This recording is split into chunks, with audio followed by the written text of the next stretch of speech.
The universe had belonged to the Vutkai for 400 years. Their empire stretched across 3,000 star systems. Their fleets numbered in the tens of thousands. Their victories were so many that they had stopped counting them long ago. Instead, they counted the species they had conquered. The number stood at 1,023 spacefaring civilizations. 89 of those had tried to resist. All 89 were now extinct. High Admiral Kethvora stood on the bridge of his flagship and looked out at the stars. His ship was called the Eternal Certainty, and the name was not a boast. It was a simple statement of fact. The Vutkai always won. They had always won. They would always win.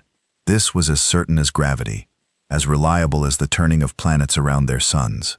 Kethvora was old by his species standards. He had served the Dominion for 300 years. In that time, he had commanded the destruction of 16 civilizations and the subjugation of 47 more.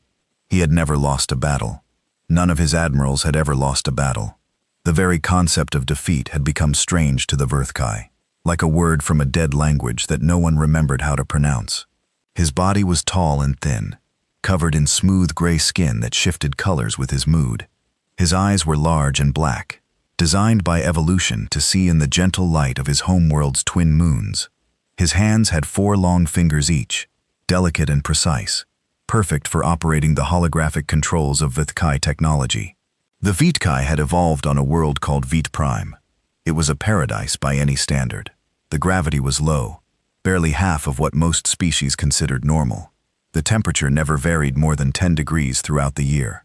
The weather was calm, the predators were few, and the food was plentiful. The Vutkai had risen to intelligence not through struggle, but through cooperation. They had built their civilization on a foundation of peace and plenty. This made them believe that the universe was meant to be peaceful. It made them believe that gentle species were the natural rulers of the cosmos. When they discovered faster-than-light travel and began to explore the stars, they were shocked to find that most other worlds were not like Village Prime. They found planets with crushing gravity and violent storms. They found worlds where the very air was poison and the water was acid.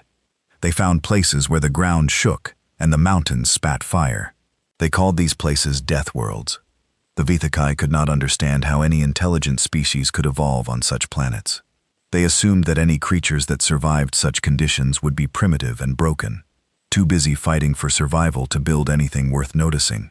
When they encountered species from Deathworlds, they usually found this assumption to be correct. The creatures were tough but simple. They could be conquered easily. They could be used as labor. They could be controlled. This pattern had repeated itself so many times that the Vutkai no longer questioned it. Deathworld species were inferior. Garden world species, like themselves, were superior. This was the natural order of things. Now, Kethvora looked at the report in his hands and felt nothing but mild curiosity. A survey ship had discovered a new system at the edge of explored space. The system was called Sol by its inhabitants. It had 1 yellow star and 8 planets. The 3rd planet from the star was inhabited by an intelligent species that called themselves humans. Initial scans had classified their homeworld as a Category 7 death world. Kethvora read the classification with interest. Category 7 was unusually high. Most death worlds fell in the Category 3 to Category 5 range. A Category 7 planet was a place of extreme danger. The survey report described a world with massive oceans of salt water, unstable tectonic plates that caused constant earthquakes, and a wildly variable climate that ranged from frozen wastelands to burning deserts. The planet was struck by violent storms, bombarded by radiation from its star, and populated by millions of species that spent most of their time trying to eat each other. The surveyor who had written the report had requested psychological counseling after completing it. Kethvora set the report aside. It was interesting but not concerning. A harsh planet might produce tough creatures, but toughness alone did not win wars. The humans had achieved spaceflight. According to the report, they had colonies on several moons and orbital stations throughout their system. They had developed basic energy weapons and primitive faster-than-light technology. None of this mattered. The Vutkai had better weapons, better ships, and 400 years of experience in conquest. The humans would fall like all the others. Kethvora summoned his aide, a young officer named Yethnal, and gave him the order. "Prepare a subjugation fleet," Keith Vavora said. "Standard composition. We will bring these humans into the Dominion." Yethnal bowed and left to carry out the order. Kavora returned to looking at the stars. He did not give the humans another thought. This was his first mistake. Far across the galaxy, on the third planet of the solar system, humanity had already made its decision. They had known about the Vitkai for 50 years.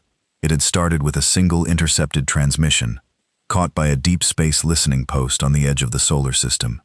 The transmission was not meant for human ears. It was a routine military communication between two Vethkai scout ships, discussing the boundaries of their patrol routes. Human scientists had spent 5 years decoding the language. When they finally understood what they were hearing, they went very quiet. The transmission mentioned the conquest of a species called the Rethvani. It mentioned the destruction of their homeworld. It mentioned the number of casualties. 4 billion dead, with the same casual tone that a human might use to discuss the weather. Humanity had faced many threats in its long history. Ice ages, plagues, asteroids, wars, nuclear weapons, climate change. They had survived all of these through a combination of stubbornness, creativity, and an absolute refusal to accept extinction. Now they faced a new threat, the greatest they had ever encountered. An alien empire that had destroyed entire civilizations. An enemy that was coming for them, whether they wanted it or not. The governments of Earth met in secret. They argued for months. Some wanted to reach out to the Viatkai, to try diplomacy, to seek peace.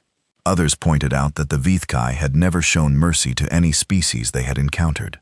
The intercepted transmissions made it clear that the Dominion did not negotiate with lesser species. They conquered them or destroyed them. There was no third option. In the end, humanity chose a third option anyway. They would prepare for war, not the kind of war they had fought among themselves for thousands of years. Not a war of nations and borders and resources. This would be a war for survival. A war against an enemy that had never been defeated. A war that they might not win, but they would fight it anyway. Because that was what humans did. The preparations began immediately and continued for 50 years. On the surface, life on Earth went on as normal. People were born, grew up, fell in love, had children, grew old, and died. They worked and played, and worried about the small problems of daily life. Most of them had no idea what was happening in the secret facilities buried deep underground, or in the hidden shipyards carved into asteroids, or in the research stations disguised as mining operations in the outer solar system. A new generation of weapons was developed. Railguns that could accelerate projectiles to a significant fraction of the speed of light. Missiles with artificial intelligence that could think and adapt and hunt their targets across vast distances. Energy shields that could absorb punishment that would vaporize conventional armor. Engines that could push ships to accelerations that would kill any Vituichkai crew instantly. This last development was humanity's secret advantage. The Vitue could not survive high acceleration. Their bodies evolved on a low-gravity paradise, could barely tolerate 2 times normal gravity without medical support. Anything higher would cause their internal organs to fail and their bones to shatter. Humans were different. The human body was a remarkable machine, forged by millions of years of evolution on a planet that never stopped trying to kill it. Humans could survive accelerations that would reduce a Vitkai to paste. Their bones were dense and strong. Their muscles were powerful. Their hearts could pump blood even under tremendous pressure. With proper training and equipment, a human pilot could operate at 12 times normal gravity. For short periods, they could survive even more. This meant that human ships could move in ways that Vothkai ships could not. They could accelerate faster, turn harder, and react more quickly. In a battle between equally matched vessels, the human ship would always have the advantage of mobility. But humanity did not plan to fight with equally matched vessels. They planned to fight with overwhelming force. The shipyards worked constantly, hidden from any watching eyes. Carriers, battleships, destroyers, cruisers, thousands of vessels built in secret, crewed by volunteers who knew they might never see their families again. The pilots trained in simulators that reproduced the crushing acceleration of combat. The soldiers drilled in zero gravity, learning to fight in the cold vacuum of space. The engineers perfected their weapons, making them more deadly with each passing year. And through it all, humanity watched and waited. They intercepted more transmissions from the Vithkai. They learned everything they could about their enemy. They studied their tactics, their technology, their psychology. They discovered the Dominion's great weakness, their arrogance. The Vithkai had won so many times that they had forgotten how to lose.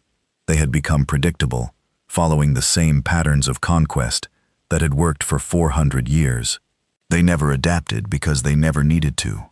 Humanity would make them need to. The waiting ended on a spring morning, Earth time. A sensor station on the edge of the solar system detected a fleet of alien vessels emerging from faster-than-light travel. The ships matched the profiles in the intercepted transmissions. HFY 112 warships, a standard subjugation fleet.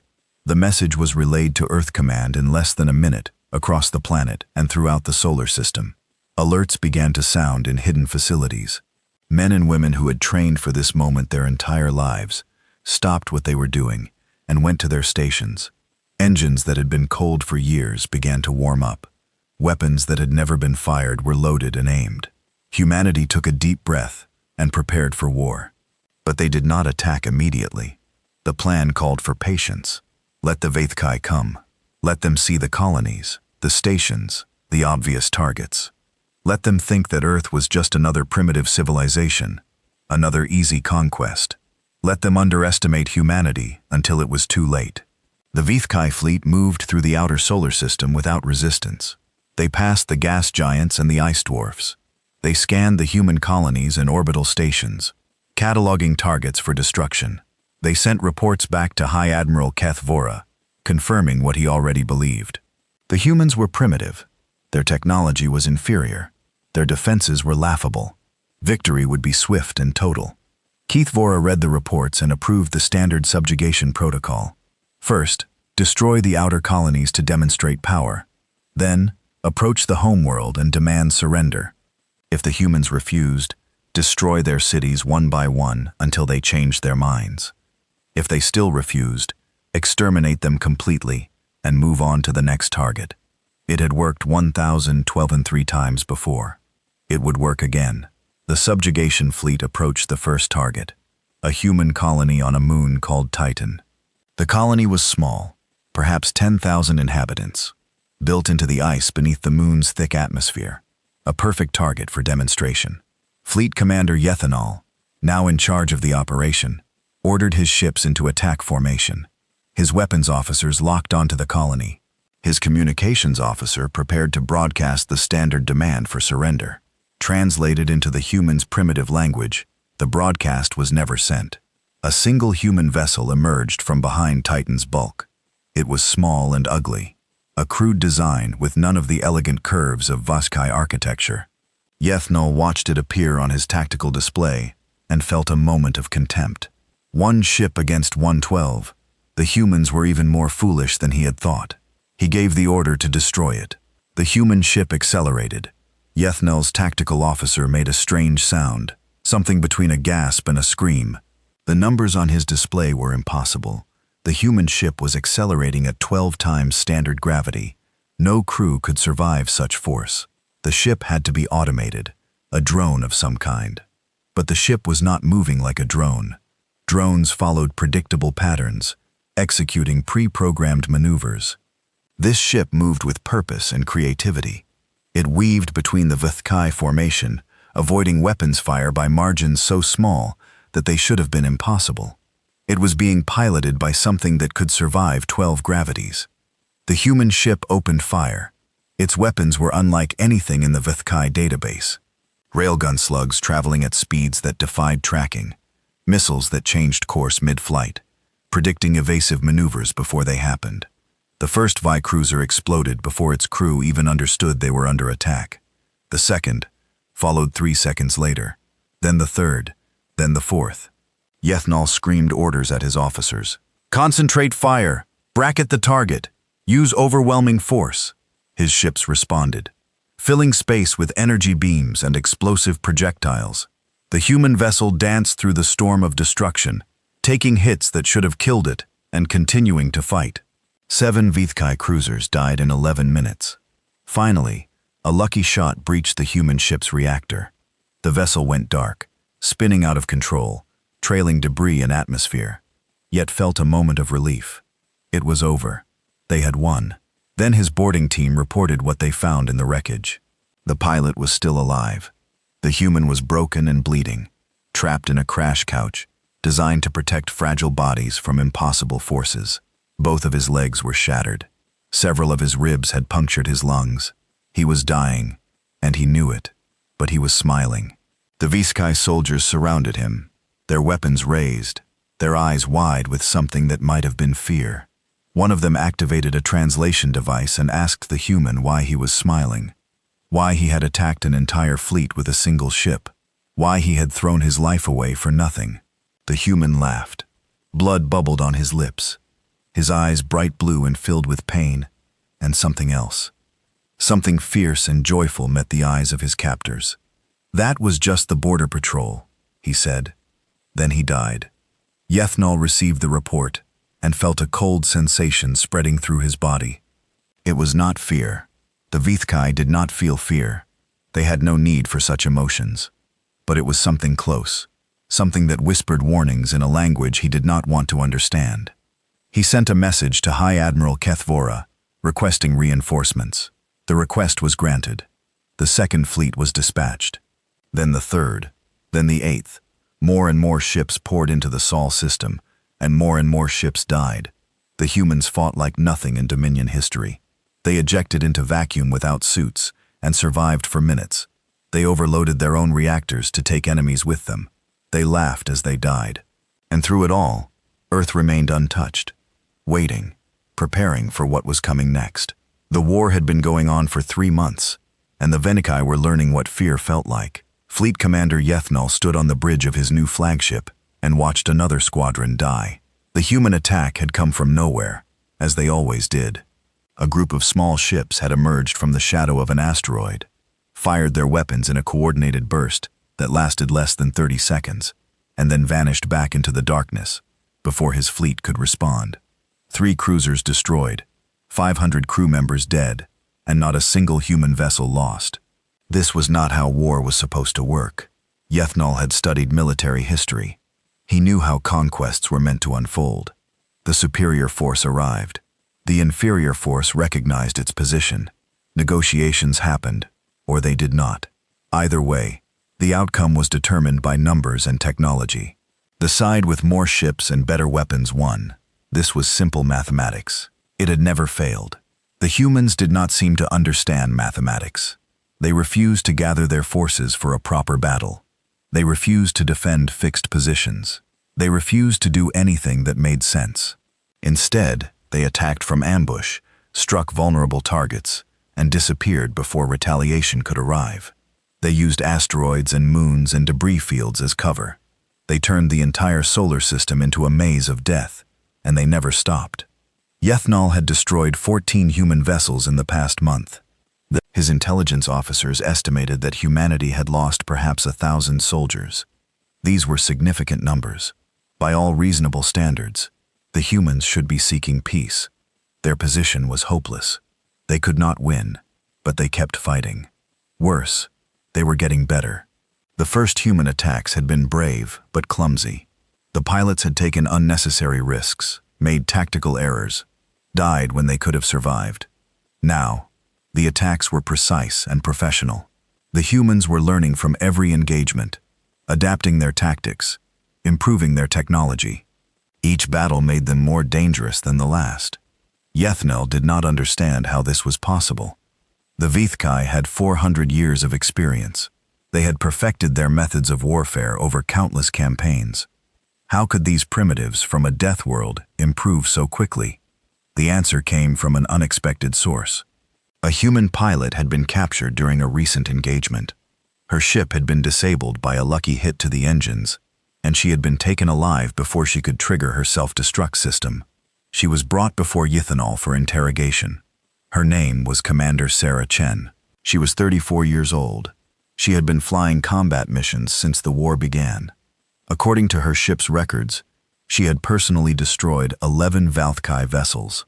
Yethnal looked at her, and tried to understand what he was seeing. She was small by human standards, barely reaching his chest. Her body was compact and muscular, designed for efficiency rather than elegance. Her skin was a warm brown color, marked with scars and burns from previous battles. Her eyes were dark and calm, watching him without any sign of fear. This confused Yithnal. Prisoners were supposed to be afraid. They were supposed to beg for mercy, to offer information in exchange for their lives, to recognize that their situation was hopeless. Chen did none of these things. She sat in her restraints and looked at him as if he were the one in danger. "You have lost," Yithnal told her. "Your fleet is destroyed. Your colonies are burning. Your homeworld will fall within months. Why do you continue to fight?" Chen smiled. It was not a pleasant smile. "You really don't understand, do you? Explain it to me. Your kind has been winning for 400 years. You've conquered over 1,000 civilizations. You think that makes you strong, but it doesn't. It makes you weak." Yet No felt a flash of anger. "Weak. We have destroyed your outer colonies. We have killed thousands of your soldiers. We control your entire system except for the third planet. And how many ships have you lost?" Yithnal said nothing. The number was not something he wanted to think about. The subjugation of Seoul had cost more vessels than any campaign in Dominion history. The reinforcements kept coming, but they were dying faster than they could arrive. Chen continued, as if she could read his thoughts. "You've never fought anyone like us. All your previous conquests were against species that gave up when the odds turned against them. They calculated their chances of survival, realized they couldn't win, and surrendered. That's the logical thing to do. It is the sensible thing to do." Yithnal agreed. "Humans aren't sensible. We're stubborn. We come from a planet that tried to kill us every single day of our evolution. Ice ages, predators, diseases, natural disasters. Everything on our world wanted us dead, and we survived anyway. Not because we were the strongest or the fastest, but because we never gave up ever." She leaned forward, her eyes burning with an intensity that made Yithnal want to step back. "You want to know why we keep fighting? Because we don't know how to stop. It's not in our nature. Our ancestors faced extinction a dozen times, and every single time they chose to keep going. They fought and struggled and died. And then their children fought and struggled and died. And eventually they won. That's who we are. That's what you're up against." Yet No processed this information. It matched what his intelligence officers had been telling him. The humans had a word for this quality: defiance. Their history was filled with stories of individuals and groups who had chosen death over submission. They celebrated this behavior. They taught it to their children. They considered it a virtue. To the Vothkai, it seemed like madness. "You cannot defeat us." Yithnal said, "Our resources are limitless. Our empire spans thousands of systems. Even if you kill every ship we send, we will simply send more." "I know," Chen said. "We've always known. We're not trying to defeat you. Not yet."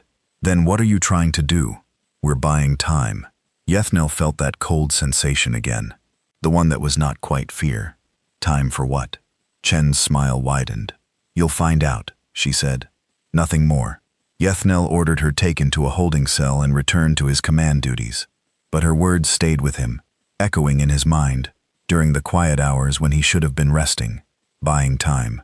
Time for what? The answer began to reveal itself over the following weeks. The human attacks continued, but they changed in character. Instead of striking randomly at whatever targets presented themselves, they began to focus on specific objectives. Supply convoys, communication relays, sensor stations. The humans were systematically dismantling the Vitae ability to coordinate and supply their forces. At the same time, human ships began appearing in places they should not have been able to reach. They attacked patrols in the outer system, hundreds of millions of kilometers from any known human base.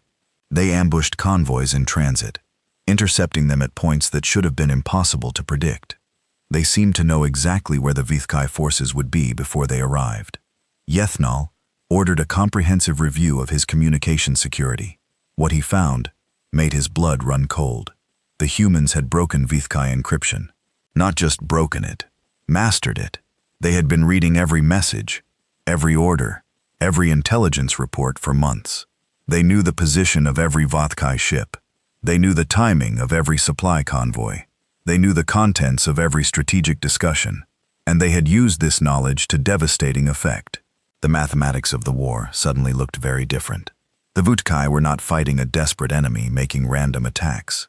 They were fighting a coordinated campaign designed with perfect intelligence. Every human life lost had been spent deliberately traded for maximum damage to the Dominion forces. Yethnal immediately ordered new encryption protocols implemented. But he knew it was already too late. The humans had learned too much. They had been inside his head, watching his every thought, and he had never suspected. He began to wonder what else they were hiding. The answer came on the 93rd day of the war. A Vothkai scout ship on routine patrol near the gas giant called Jupiter detected something strange, a heat signature in a region of space that should have been empty. The scout moved closer to investigate, scanning carefully for any sign of human ships. What it found was not a ship. It was a shipyard hidden in the radiation shadow of Jupiter's largest moon. Disguised by carefully positioned reflective screens and heat sinks, the humans had built a facility the size of a small city. Massive construction frames held the skeletons of warships in various stages of completion. Cargo vessels moved between sections carrying materials and components. Thousands of workers in armored suits crawled over the structures like ants on a hill. The scout ship counted the vessels under construction, then counted again, because the first number seemed impossible. 87 warships, each one larger than anything the humans had fielded so far. Battleships, carriers, dreadnoughts, a fleet that would rival the Dominion forces currently in the system. The scout transmitted its findings and was destroyed by human interceptors 30 seconds later. But the damage was done. The message reached Yethnal. The message reached Kethvora.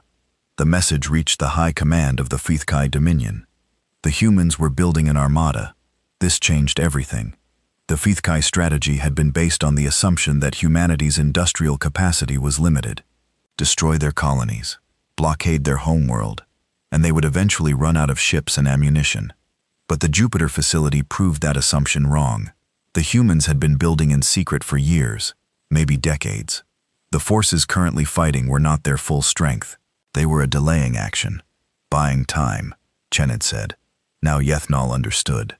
High Admiral Kethvora arrived in the Sol system personally, aboard a massive warship called the Final Judgment. He brought with him the largest fleet ever assembled in Dominion history. 400 vessels crewed by the most experienced officers in the Empire. His orders were simple. Find and destroy all human shipbuilding facilities. Then crush the human homeworld before their fleet could be completed. The humans responded by accelerating their attacks. They struck at supply lines with renewed ferocity. They targeted command ships and communication relays. They used suicide tactics, ramming their vessels into Vothkai formations when their weapons were exhausted. The Dominion advance slowed to a crawl. Every kilometer bought with blood and fire. And still the shipyards worked. The humans had more facilities than the one near Jupiter. There were bases hidden in asteroid fields, factories buried beneath the ice of distant moons, construction platforms disguised as civilian stations. The Vothkai found them and destroyed them one by one. But for every shipyard they eliminated, 2 more finished their work. The human fleet was growing faster than the Vothkai could stop it. Kethvora studied the intelligence reports and felt something he had never experienced in 300 years of command. Doubt. The mathematics of conquest, which had never failed, were failing now. Every calculation, every projection, every model suggested that the humans should have been defeated months ago. But they were still fighting, still building, still growing stronger. He ordered a full intelligence analysis of humanity, not just their military capabilities, but their history, their culture, their psychology. He needed to understand what he was facing. He needed to know why these creatures from a Category 7 death world were defying every expectation. The analysis took 2 weeks to complete. When Kethvora read it, he understood why his subordinates had delayed delivering it. The report described a species that should not exist. Humans had evolved as persistence predators. This was a hunting strategy so rare and so brutal that the Vothkai had no word for it. Most predators relied on speed or strength or stealth to catch their prey. Humans relied on endurance. They would find a target and simply follow it, walking steadily, never stopping, never resting, until the prey collapsed from exhaustion. It could take hours. It could take days. It did not matter. Humans would keep walking. This strategy required physical adaptations that the Vuthkai found horrifying. Humans could regulate their body temperature through sweating, allowing them to remain active in conditions that would kill other species. Their skeletal structure was designed for long-distance movement, with shock-absorbing joints and efficient energy transfer. Their cardiovascular system could operate at high intensity for extended periods without failure, but the physical adaptations were less important than the psychological ones.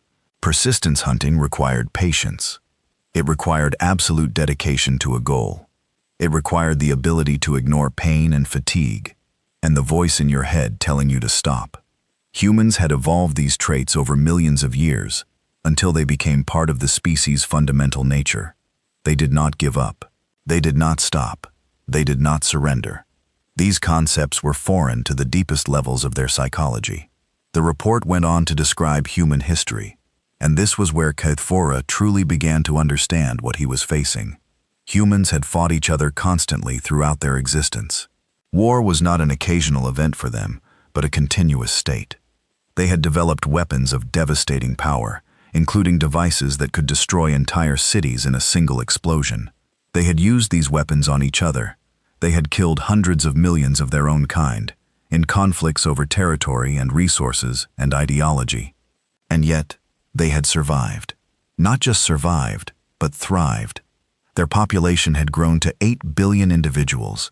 They had spread across their solar system. They had built civilizations and technologies that rivaled anything the Vuthkai possessed. They were not primitive. They were not broken. They were exactly what a Category 7 death world would produce if given enough time.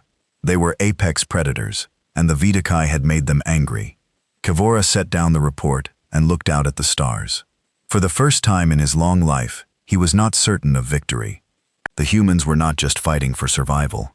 They were fighting with the full fury of a species that had spent its entire existence struggling against impossible odds.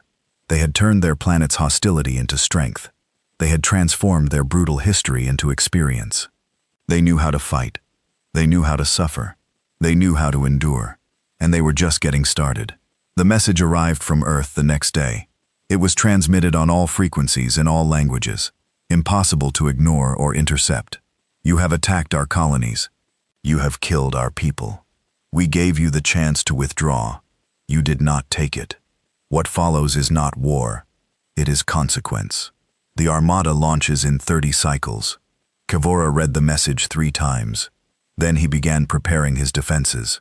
He had 30 days to stop whatever the humans were planning. He had a terrible feeling that it would not be enough. High Admiral Kethvora had not slept in 6 days. Sleep was important for the Vuthkai. Their bodies required regular rest cycles to function properly. Without sleep, their minds became slow, and their judgment suffered. Kethvora knew this.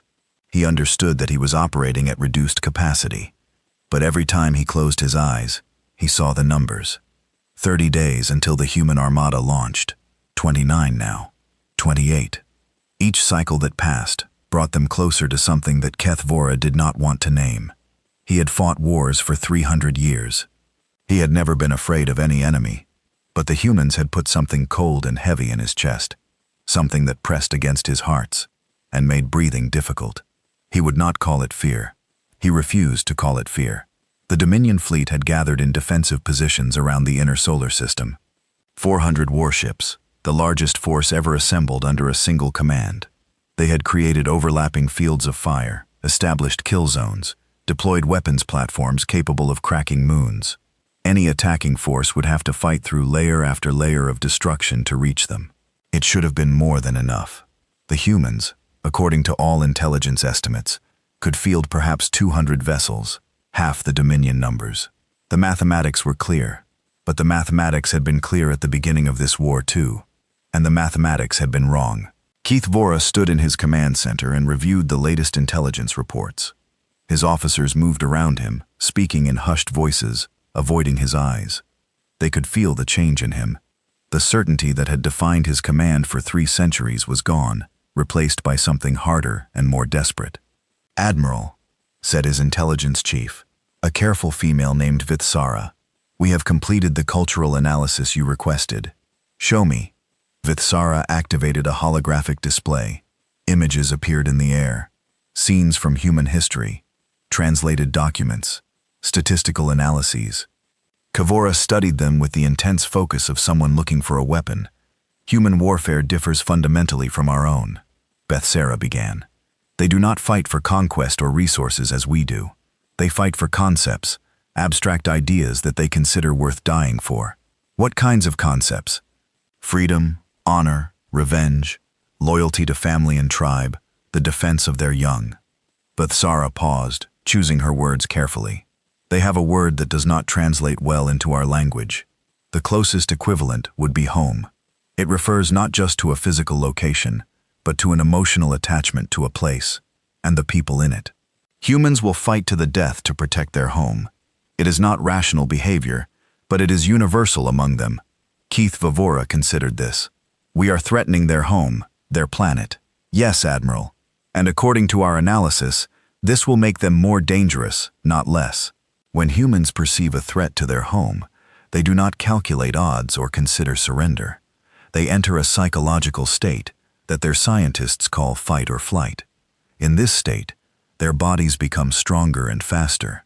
Their pain tolerance increases, and their fear is replaced by aggression.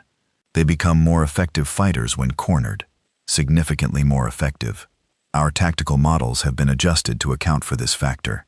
Vithsara's voice dropped slightly. The results are not encouraging. Kavora waved his hand, dismissing the topic. What else? Their social structure is complex. They organize themselves into groups of varying sizes, from family units to nations of hundreds of millions. These groups compete with each other, sometimes violently, but when faced with an external threat, they have a remarkable ability to set aside their differences and cooperate. They call this unity in adversity. We have seen this, Kathora said. Their forces operate with high coordination, despite coming from different territories. Yes, but the analysis suggests we have not seen the full extent of this behavior. Historical records show that humans have united their entire species only a few times in their history. Each time it was in response to an existential threat. Each time the results were transformative. They developed new technologies, reorganized their societies, and achieved outcomes that would have been impossible under normal circumstances. And we have provided them with an existential threat, the greatest their species has ever faced. According to our projections, humanity is currently operating at maximum unity. Every resource, every factory, every individual is contributing to the war effort. They have not achieved this level of cooperation in their entire history. Kavora was silent for a long moment. When he spoke again, his voice was quiet. What are our chances of victory? Vithsara hesitated. This was the question that every officer in the fleet had been asking, and none had wanted to answer. If we engage their armada in open battle, our models predict a 60% chance of victory. However, this assumes that we have accurate information about their fleet composition and capabilities. And if we do not, then the projections become uncertain. The humans have demonstrated an ability to surprise us repeatedly. They may have weapons or tactics that we have not anticipated. They may have more ships than our estimates suggest. They may enough. Kathora raised his hand. I understand. Continue with the cultural analysis. Vithsara nodded and returned to her display. There is one more factor that we consider significant, the human concept of sacrifice. New images appeared on the screen. Historical scenes of humans giving their lives for causes, for other individuals, for ideas. Soldiers throwing themselves on explosives to protect their companions. Civilians rushing into danger to save strangers. Parents dying to protect their children. Humans place an extremely high value on the survival of their group. Vithsara explained higher in many cases than the value they place on their own survival. They will willingly die if they believe their death will help others. This behavior is reinforced by their culture, their religions, and their social structures. It is considered the highest form of honor. We have seen this as well, Kevvora said, thinking of the human pilots who had rammed their ships into Vithkai formations. They do not fear death. They fear death, but they fear the failure of their species more. And this gives them an advantage that we cannot match. The display changed again, showing a single image. It was a human soldier standing on a pile of rubble, holding a weapon in one hand and a flag in the other. The image was from their planet's history, from one of their many wars. The soldier was clearly exhausted, clearly wounded, clearly outnumbered, but his face showed no fear, only determination.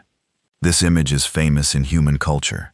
Bethsara said it represents something they call defiance, the refusal to surrender, even when victory is impossible. They do not see this as foolishness. They see it as the highest expression of their nature. Keith Vora studied the image for a long time. The human soldier stared back at him across the centuries, challenging him to understand. They will not surrender, Keith Vora said finally. No, Admiral, they will not. Even if we destroy their armada, even if we burn their cities, even if we kill 90% of their population, they will keep fighting. That is our assessment. Keith Vora turned away from the display. He walked to the viewport and looked out at the stars. The universe that had seemed so ordered, so predictable, now felt chaotic and dangerous. He had spent his entire life believing that the Vaku were the natural rulers of the cosmos. That victory was their birthright, that no species could stand against them. He had been wrong. The humans were not like the other species the Dominion had conquered. They were not gentle creatures from garden worlds who had stumbled into space travel and could be intimidated into submission. They were predators from a world that made the Vithkai homeworld look like a nursery. They had evolved to fight, to struggle, to survive against impossible odds. And they had been preparing for this war for 50 years. How did we miss this? Kivora asked, his voice barely above a whisper. We have surveyed thousands of systems. We have encountered hundreds of Deathworld species. How did we not understand what Earth would produce? Bethsara approached him carefully. Our models were based on incorrect assumptions. We believed that harsh environments produced inferior species, creatures too focused on survival to develop advanced civilization. This was true for most Deathworlds we encountered, but not for Earth. Earth is different. The challenges it presented were not constant. They changed over time, forcing the humans to adapt repeatedly. They survived ice ages that should have killed them. They survived diseases that killed most of their population. They survived each other. Despite possessing weapons capable of ending their entire species, each challenge made them stronger, more resilient, more dangerous. They are the survivors of survivors. Keith Vora said, yes, for millions of years, only the most adaptable, most intelligent, most determined humans live to reproduce. We are facing the result of that selection process. A species optimized for survival against any threat. Kavora closed his eyes.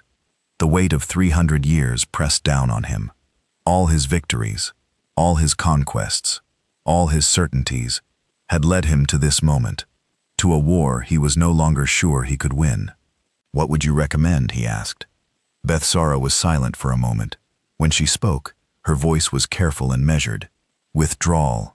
Keith Vora turned to look at her. In all his years of command, no subordinate had ever suggested retreat. It was not something the Vithkai did. It was not something they had ever needed to do. Explain. The humans have issued their warning. The Armada launches in 26 cycles. We could leave before it arrives. Return to Dominion space. Establish a defensive perimeter around our territory, and avoid further contact with humanity. And abandon 400 years of expansion. Accept our first defeat in the history of the Dominion. Accept survival, Admiral. The analysis is clear. If we fight the humans to the end, one of our species will be destroyed. I do not believe it will be them. Kavora said nothing. He looked out at the stars and thought about everything he had learned. The persistence predators who never stopped hunting. The survivors of survivors who could not be broken. The defiant soldiers who would rather die than surrender.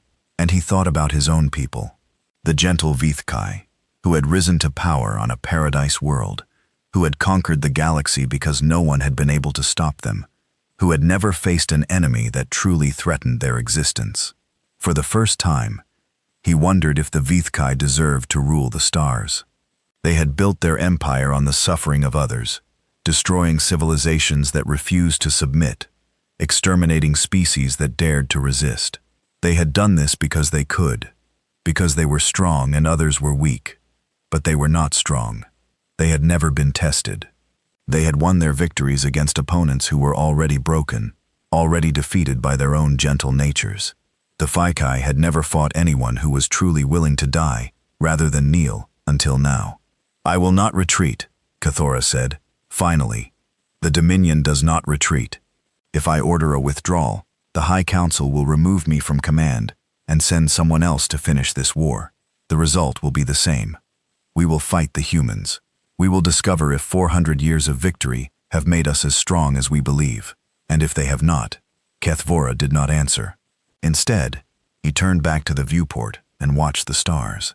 Somewhere out there, hidden in the darkness, the human armada was gathering. Thousands of ships, crewed by millions of soldiers, all of them ready to die for their species. 26 days. Then the universe would learn who deserved to survive. The message arrived on the 25th day. It came directly from Earth, transmitted on an open channel that anyone could receive. The voice spoke in the language of the Vuthkai, translated by human technology, but carrying the weight of human emotion. "This is Admiral Helena Stone of the United Earth Defense Force," the voice said. "I am speaking to High Admiral Kethvora and all members of the Vuthkai Dominion." Kethvora listened in his command center, surrounded by his officers. Every ship in the Dominion fleet was receiving the same message. "For 400 years, your empire has spread across the galaxy. You have conquered thousands of worlds. You have destroyed species that refused to submit. You believed that you were the natural rulers of the universe, that nothing could stand against you." A pause. Then the voice continued, harder and colder than before. "You were wrong. We are humanity. We are the children of Earth. We come from a world that has tried to kill us every single day of our existence. We have survived ice and fire, plague and famine, flood and drought. We have survived predators that wanted to eat us, and parasites that wanted to consume us from within. We have survived ourselves, our own violence, and hatred and fear. We have survived everything, and we will survive you. Your fleet is powerful. Your technology is advanced. Your numbers are greater than ours. These things do not matter. We have faced worse odds before. We have fought battles that we had no chance of winning, and we won them anyway. We have built our civilization on the bones of everything that tried to destroy us. You asked us to surrender. We refused. You burned our colonies. We mourned our dead and kept fighting. You brought your largest fleet to crush us. We built a larger one. Tomorrow we come for you. You have one final chance. Leave our system. Return to your territory. Never threaten humanity again. If you do this, we will let you go. We do not want war. We do not enjoy killing. We are tired of death. But if you stay, you will learn what 400 years of peace have hidden from you. You will learn what happens when you corner a species that has been fighting for survival since before your ancestors left their oceans. You will learn what it means to face the full fury of 8 billion humans who have nothing left to lose. The choice is yours. Make it wisely. The transmission ended. Silence filled the command center. Kethvora looked at his officers. Some of them were trembling. Others had faces as still as stone. All of them were waiting for his response. He thought about retreat. He thought about survival. He thought about everything he had learned about the humans and their terrible, beautiful determination. Then he thought about the Dominion, about the empire that had stood for 400 years, about the thousands of species that watched and waited to see if the Vuthkai could be defeated. If he retreated now, the Dominion would not survive the shame. Other conquered species would rise up. Other civilizations would challenge them.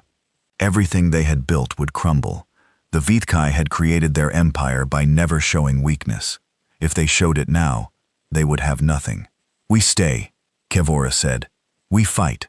May the universe forgive us for what is about to happen." 24 hours later, the human armada arrived, and the stars themselves began to tremble. The first thing that broke was the sensor array. Kethvora's tactical officer, a veteran of 60 campaigns named Yethnal, who had been promoted after his predecessor's nervous collapse, was monitoring the edge of the solar system when his instruments stopped making sense. The readings showed massive energy signatures emerging from faster-than-light travel. But the numbers were impossible. The array must have malfunctioned. There could not be that many ships. He reset the system and tried again. The numbers got worse. "Admiral," he said, his voice cracking. "The humans are here." Kev Vorak crossed to the tactical display and looked at the readings. For a long moment, he said nothing. His skin, which normally shifted colors with his emotions, went completely still and gray. "Count them," he ordered. Yethnal's hands trembled as he worked the controls. The sensor array struggled to track individual vessels in the massive formation. Minutes passed. The numbers climbed. 3,427 confirmed vessels. Yethnal finally reported. Additional signatures still resolving. Estimate final count of 4,000 or more. 4,000 ships. 10 times the number that intelligence had predicted. 10 times the size of the Dominion fleet. Impossible. The word echoed through Kathora's mind. Impossible. The humans could not have built so many vessels in secret, should not have hidden them from Dominion sensors, could not have crewed them with trained personnel, could not have armed them with weapons, could not have done any of this. But they had. The human armada spread across the tactical display like a storm cloud covering the sky. Carriers the size of small moons, surrounded by swarms of fighter craft. Battleships bristling with weapon emplacements. Destroyers and cruisers and frigates in formations that spoke of countless hours of training. Dreadnoughts that dwarfed anything in the Dominion fleet. Their hulls decorated with symbols and words that Kethvora could not read but somehow understood. They were warnings, threats, promises of violence. And at the center of the formation, one ship larger than all the others, a massive fortress of metal and fury, covered with weapons and armor and engines that glowed with barely contained power. The flagship of the human armada, the command vessel of Admiral Helena Stone. Its name was painted on the hull in letters that burned with reflected starlight. Defiance. All ships report ready. Kev Vora's communications officer said, "Awaiting your orders, Admiral." Kev Vora looked at his fleet. 400 vessels that had seemed so powerful just hours ago. 400 experienced crews who had never known defeat. 400 ships that were about to learn what defeat felt like. He could retreat. Even now, with the human armada bearing down on them, he could order his fleet to withdraw. The humans might not pursue. They had said they did not want war. They might let the Vithkai go. But Kethvora knew that retreat was no longer an option.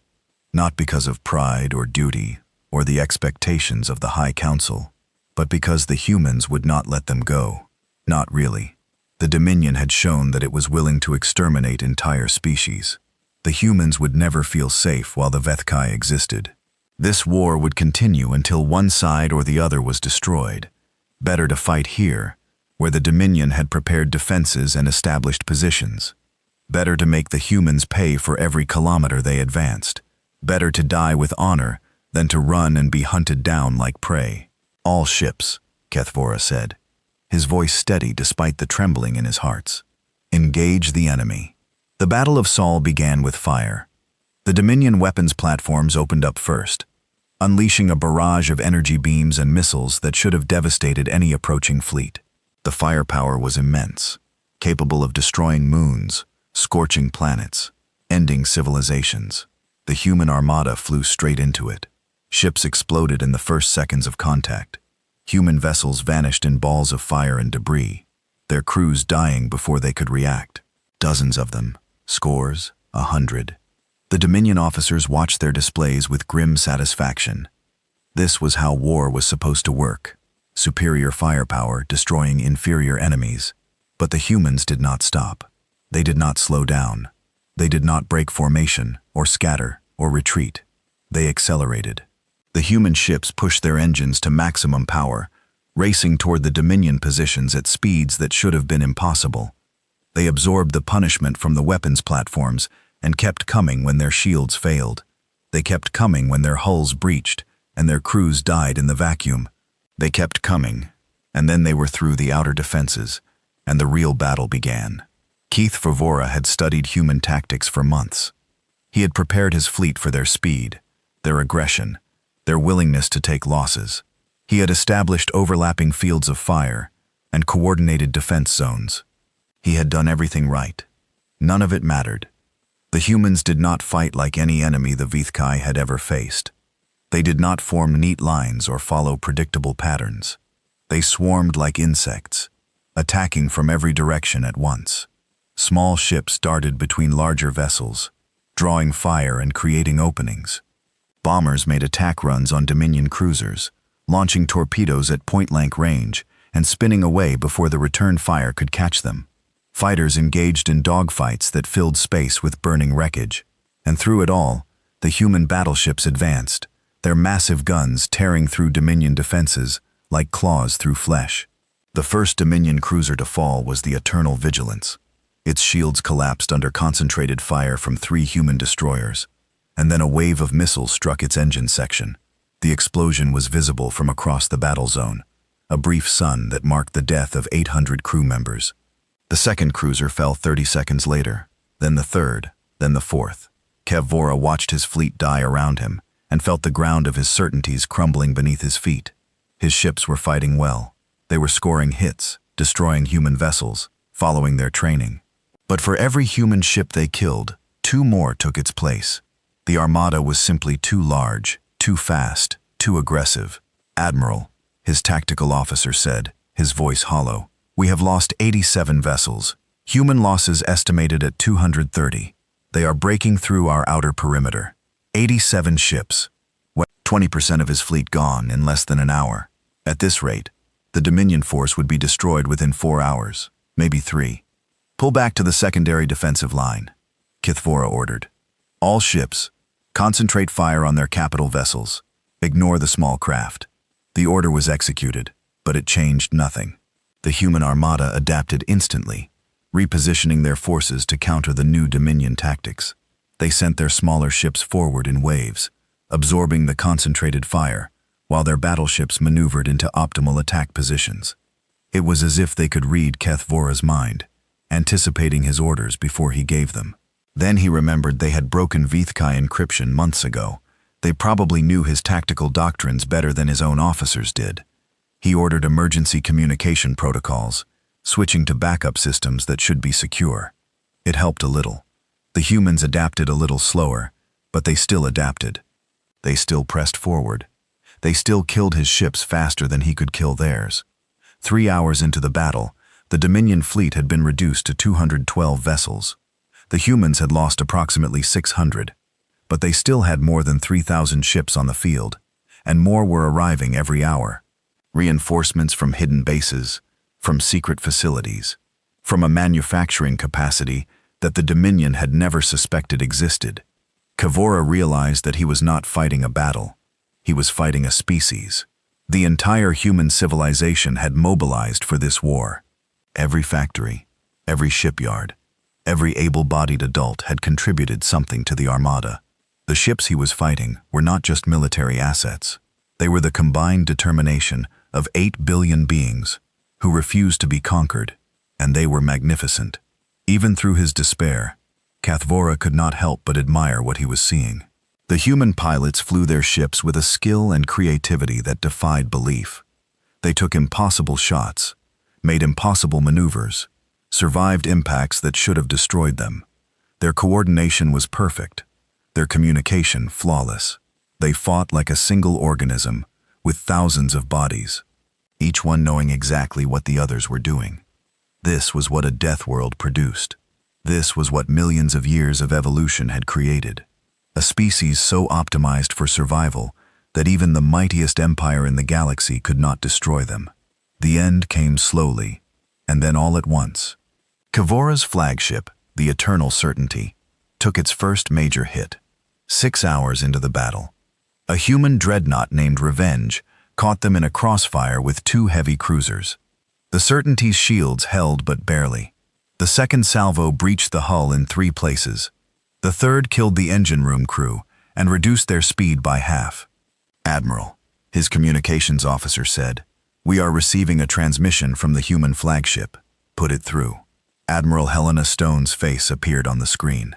She was older than Kethvora had expected, with gray hair cut short, and a face marked by years of stress and responsibility. But her eyes were sharp and alert, and her voice carried the calm authority of someone who knew exactly what she was doing. "Hi, Admiral Kethvora," she said. "Your fleet has fought well. Your crews have died with honor. But this battle is over. Surrender now, and we will spare your remaining vessels. Continue fighting, and you will be destroyed. The choice is yours." Kevvora looked at the tactical display. 143 Dominion ships remained. The humans still had nearly 3,000. The mathematics were final. "What are your terms?" he asked. "Unconditional surrender of all Dominion forces in this system. You and your surviving officers will be taken into custody and transported to Earth for trial. Your crews will be disarmed and held as prisoners of war until the larger conflict is resolved. Your ships will be impounded. And if I refuse," Stone's expression did not change, "then we will destroy your fleet down to the last ship. We will pursue any vessels that attempt to escape and destroy them too. And then we will take our armada to your homeworld and ask the same question to whoever is in charge there." It was not a threat. It was a statement of fact. The humans had the power to do exactly what she described. And Kethvora knew with absolute certainty that they would do it if he forced them to. He thought about the officers and crew on his remaining ships. 10,000 Vithkai who had followed him into this battle, trusting his judgment, believing in his leadership. They had fought bravely. They had done everything he had asked. Now their lives rested in his hands. 300 years of victories had not prepared him for this moment. The Dominion had never surrendered. They had never needed to. They had always won. But the Dominion had never faced the children of Earth. "I accept your terms," Kethvora said. "All Dominion vessels will stand down and await your boarding parties. A wise decision, Admiral. Your surrender will be remembered." The transmission ended. Kethvora gave the order to cease fire. Across the battle zone, the remaining Dominion ships went dark, their weapons powering down, their crews preparing for capture. The Battle of Sol was over. The Vothkai Dominion had suffered its first defeat in 400 years, but the war was not finished. Not yet. The human boarding parties arrived within the hour. Kethvora watched them approach on his external sensors. Dozens of small craft carrying soldiers in armored suits.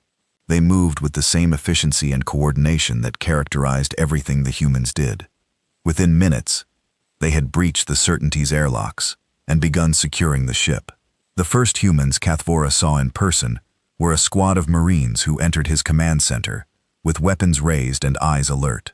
They were shorter than him, but broader and more heavily muscled. Their armor was scarred and dented, showing the marks of recent combat. Their faces were hidden behind helmets, but their body language spoke of confidence and competence. They did not shoot. They did not threaten.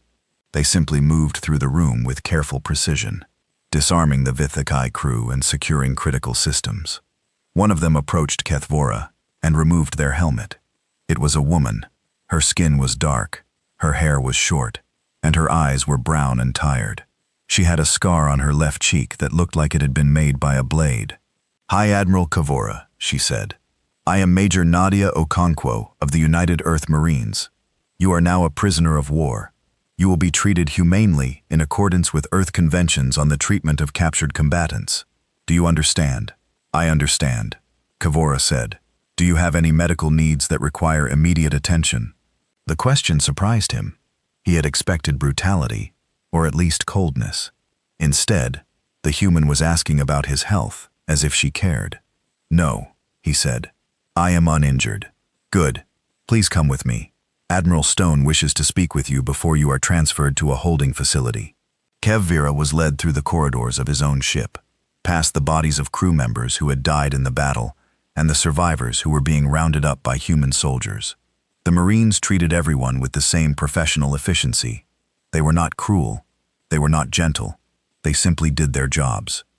The meeting with Admiral Stone took place in the Certainty's main conference room. Stone was waiting when Kethvora arrived, standing at the head of the table with her hands clasped behind her back.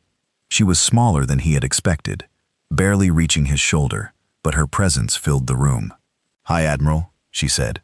"Thank you for agreeing to speak with me. I did not realize I had a choice." "You always have a choice. That's the point."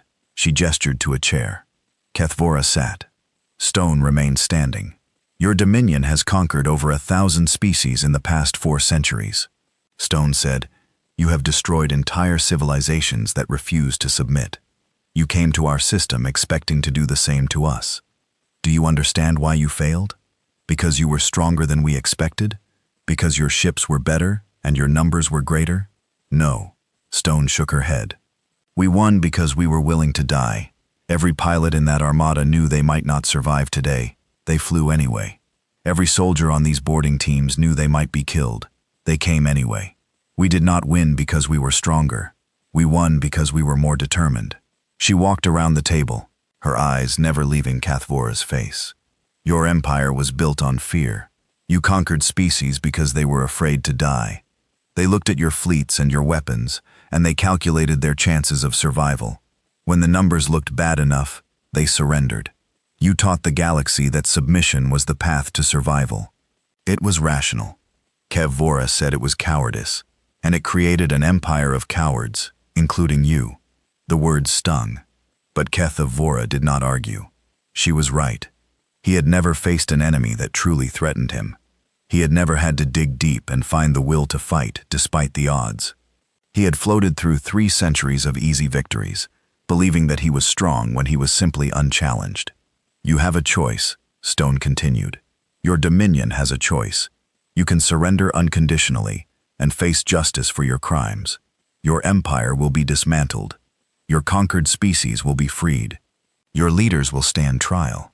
But your people will survive. You will have the chance to become something better. And if we refuse, then we will come for you.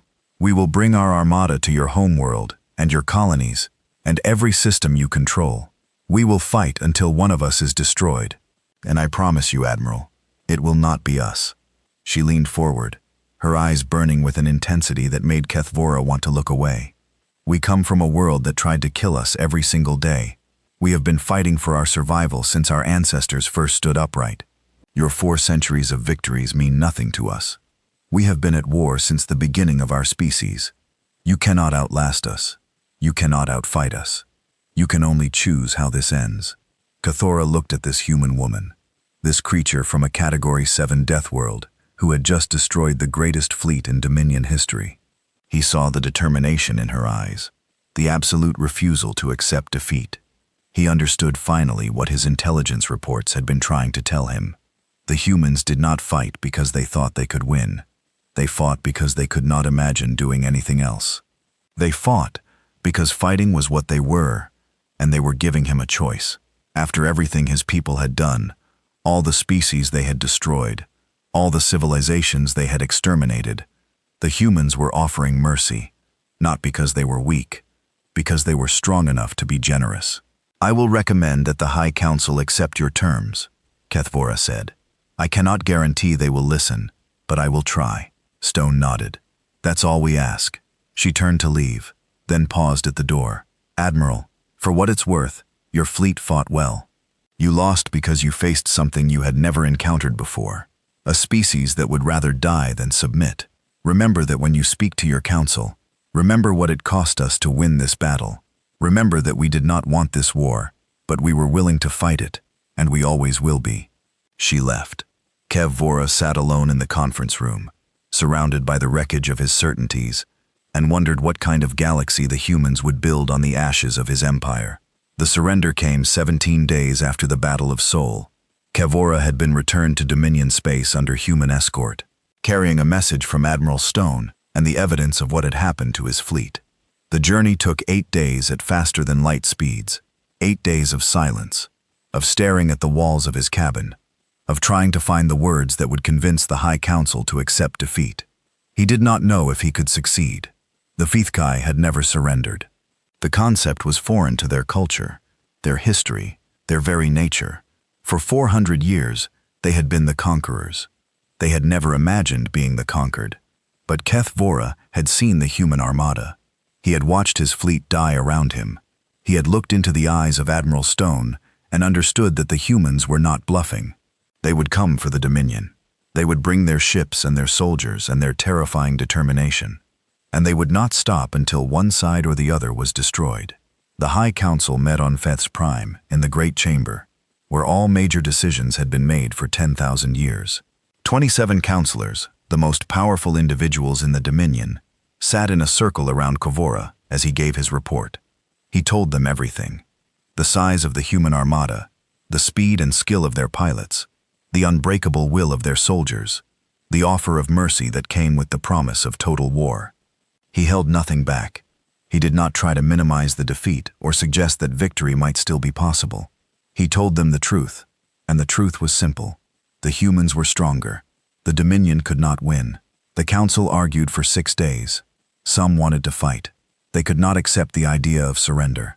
They spoke of honor and tradition, of the legacy of their ancestors, of the shame that would follow them through history if they submitted to a lesser species.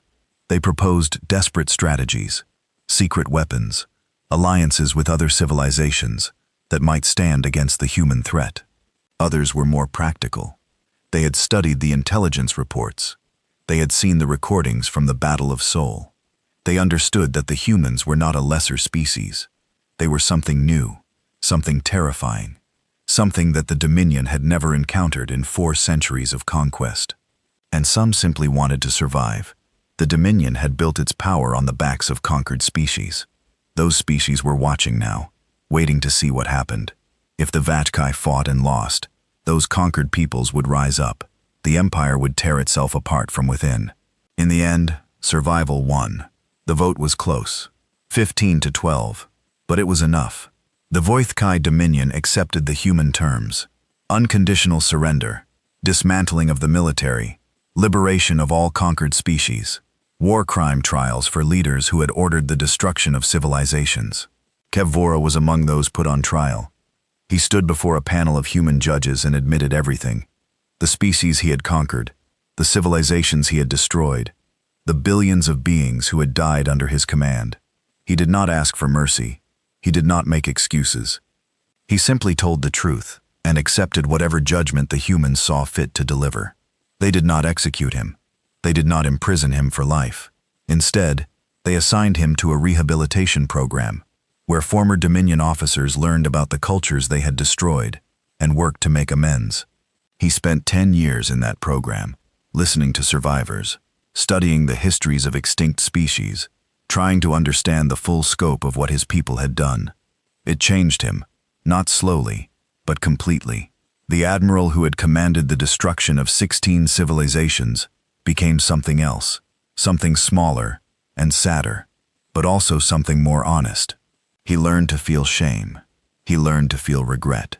He learned that victory without mercy was not victory at all. When the rehabilitation program ended, Kevvora returned to VTH Prime. But he did not retire. Instead, he became a teacher. He taught young Vithkai about the Dominion's history, not the glorious version they had learned as children, but the real version, the version with the suffering and the death and the arrogance that had nearly destroyed them all. His students were resistant at first. They did not want to hear that their ancestors had been wrong. They did not want to believe that their 400 years of victory had been built on cruelty and genocide. But Kevva was patient. He had learned patience from the humans. He showed them the recordings from the Battle of Seoul. He showed them the testimony from survivors of Dominion conquests. He showed them the faces of the species that had been exterminated, the cultures that had been erased, the worlds that had been reduced to ash. And slowly, grudgingly, the young Vithkai began to understand. One of his students asked him years later about the moment he had truly understood humanity's nature. Kevvora thought about the question for a long time before answering. It was not during the battle, he said. It was not when I saw their armada or watched my fleet die. It was after the surrender, when I was being held on one of their prison transports. He paused, remembering there was a human medical team working on the ship. They were treating wounded Vothkai alongside their own casualties.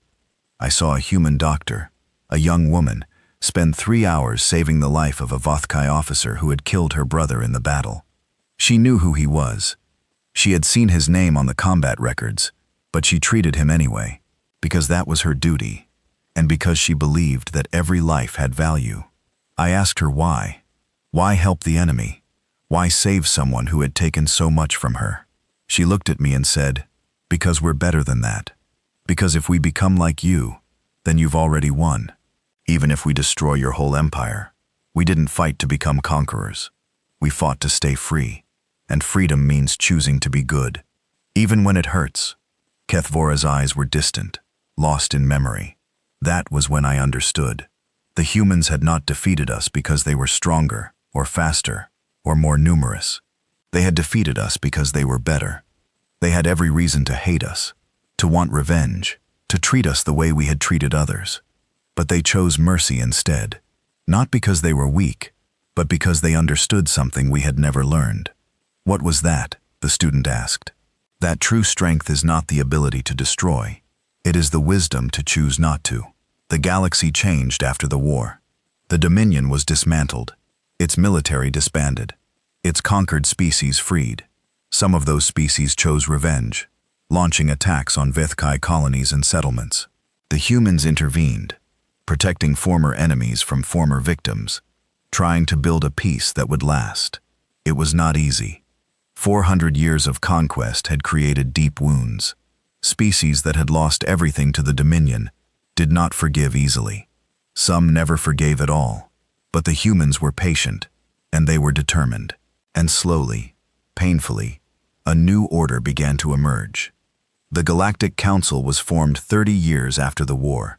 It included representatives from every known spacefaring civilization, including the Vethkai. The humans had insisted on this. They argued that lasting peace required, including everyone, even former enemies. Not everyone agreed, but the humans had earned enough respect to get their way. Admiral Helena Stone addressed the first session of the council. She was old now, her hair white and her movement slow, but her voice was still strong. "We came to the stars expecting to find friends," she said. "Instead, we found an empire that wanted to enslave us. We fought back, not because we wanted war, but because we had no other choice. We won, not because we were better warriors, but because we refused to give up. Now we have a choice about what kind of galaxy we want to build. We can create another dominion, another empire based on fear and force. Or we can try something different, something based on cooperation and mutual respect. Something that gives every species a voice and a chance to thrive. It will not be easy. We will make mistakes. We will disagree. We will sometimes fail. But the alternative is to repeat the patterns of the past, to let fear and hatred drive us back into the darkness. And I believe with all my heart that we are better than that. Humanity has been fighting for survival since our ancestors first stood upright on the plains of Africa. We have faced ice ages and plagues, disasters and wars. We have fought each other with a ferocity that no other species can match. But we have also learned to cooperate, to build, to dream of something greater than ourselves. That is what we offer the galaxy now. Not conquest, not domination, but partnership. A chance to build something together that none of us could build alone. The choice is yours. We hope you will join us." The council voted to accept humanity's proposal. The vote was not unanimous, but it was overwhelming. 63 species chose to join the new alliance. Others followed. In the years that came, the Galactic Council grew from a small assembly to a vast organization that spanned thousands of star systems. And through it all, humanity remained at the center. Not as conquerors or rulers, but as protectors and mediators. When disputes arose, the humans helped resolve them. When threats emerged, the humans helped defeat them. When young species reached the stars for the first time, the humans were there to welcome them and guide them. They were not perfect. They made mistakes. They sometimes acted out of fear or anger or simple foolishness. But they always tried to be better. They always remembered where they had come from and what they had almost lost. And they never forgot the lesson they had learned from the war. Strength was not about weapons or numbers or technology.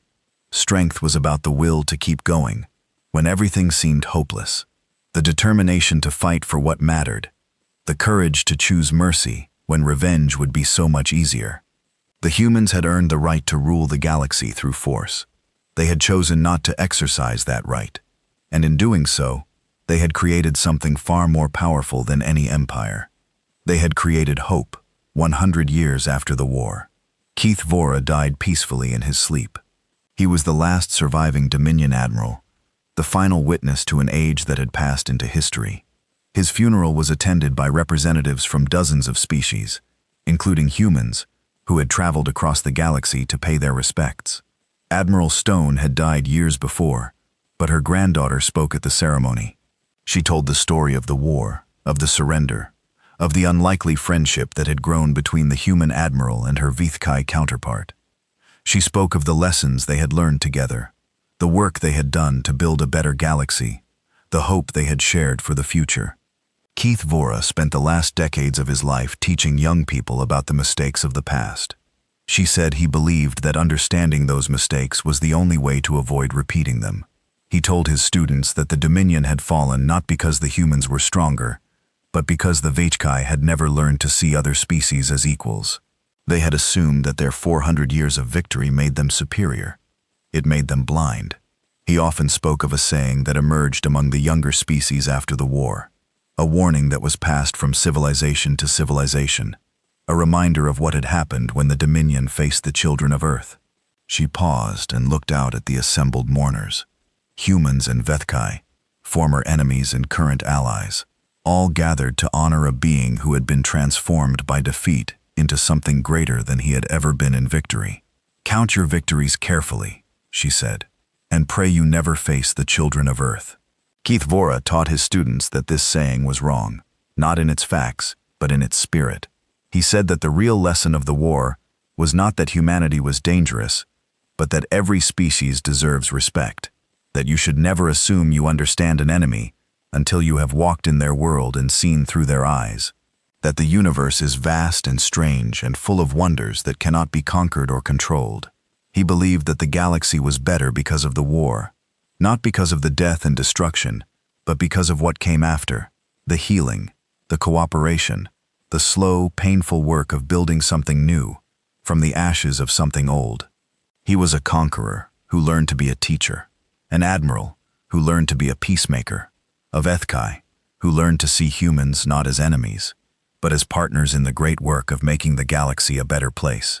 And in the end, he died, believing that the work would continue, that the lessons of the war would not be forgotten, that the future would be brighter than the past. I hope he was right.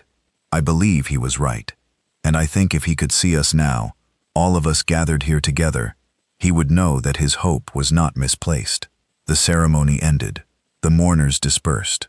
Life went on.